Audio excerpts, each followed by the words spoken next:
Welcome back to our channel and mom official. ఎట్లున్నారు? అందరు మంచిగా ఉన్నారా? ఇయ్యల్లటి మనం ముచ్చట ఏంటంటే ఎగ్స్తోని ఎప్పుడు రొటీన్గా కాకుండా ఏదైనా కొత్తగా తినాలనిపిస్తుంది కదా ఎప్పుడు అయినా.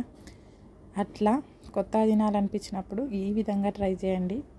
చాలా బాగా మళ్ళీ మళ్ళీ చేసుకొని తింటారు. ఇక్కడైతే నేను మిషన్ చూపిస్తున్న ఎగ్స్ ఇది మేము తీసుకున్నాం హయాన్ కోసమని, రోజు బాయిల్ చేసి ఇవ్వడానికని. మిషన్ తోటి ఎగ్స్ ఉడకబెట్టుకోవచ్చు, ఇంకా ఆమ్లెట్ కూడా వేసుకోవచ్చు. ఒకసారికి అయితే 6 ఎగ్స్ని ఉడకబెట్టుకోవచ్చు. అక్కడ చూపిస్తున్న గ్లాస్ తోటి వాటర్ పోసుకుంటే అయిపోతుంది. తర్వాత బటన్ అదే ఆఫ్ అవుతుంది. అయిపోయినాక బటన్ ఆఫ్ అయినాక ఒక 5 minutes ఉంచితే చాలు. అవి మొత్తం మగిలి మంచిగా మనం ఎట్లా ఉడకబెడతామో అట్లే అయిపోతాయి.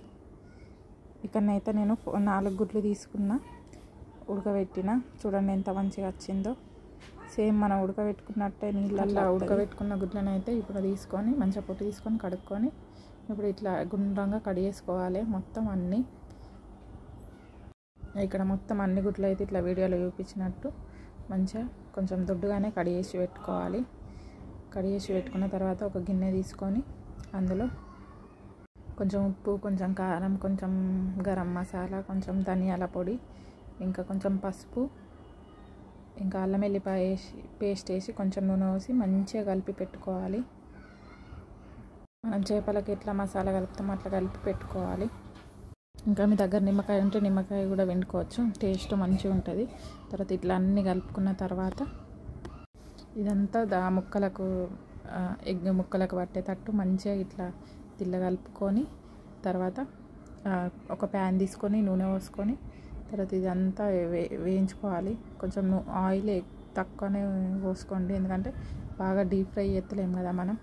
తగినంత ఆయిల్ పోసుకొని ఇదంతా ముక్కలకు పట్టించుకుంటే ఇట్లా వీడియోలో చూపించిన విధంగా వేసుకోవాలి. ఆ నీలం మధ్యలో ఉన్న నీలం అయితే పోకుండా మంచి ఇట్లా కొంచెం ప్రెస్ చేసుకొని మంచిగా నీలానికి కూడా మసాలా పట్టేటట్టు పెట్టి ఇక అన్నీ ఒకటికొకటి అన్నీ వేసుకోవడమే. ఎందుకంటే కొంచెం నురుగులు వస్తాయి ఎగ్ కాబట్టి, అది వేగేటప్పుడు కొంచెం నురగలెక్క వస్తుంది. కానీ తర్వాత ఎట్లా వేగే కొద్దీ అట్లా పోతుంది.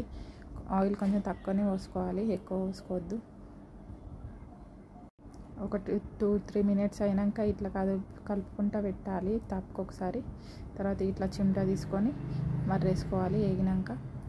ఒక ఈజీ ప్రాసెస్ ఇది, చాలా ఈజీగా అయిపోతుంది. ఇంకా టేస్టీగా కూడా ఉంటుంది. సేమ్ ఫిష్ తిన్న ఫీలింగ్ వస్తుంది మీకు.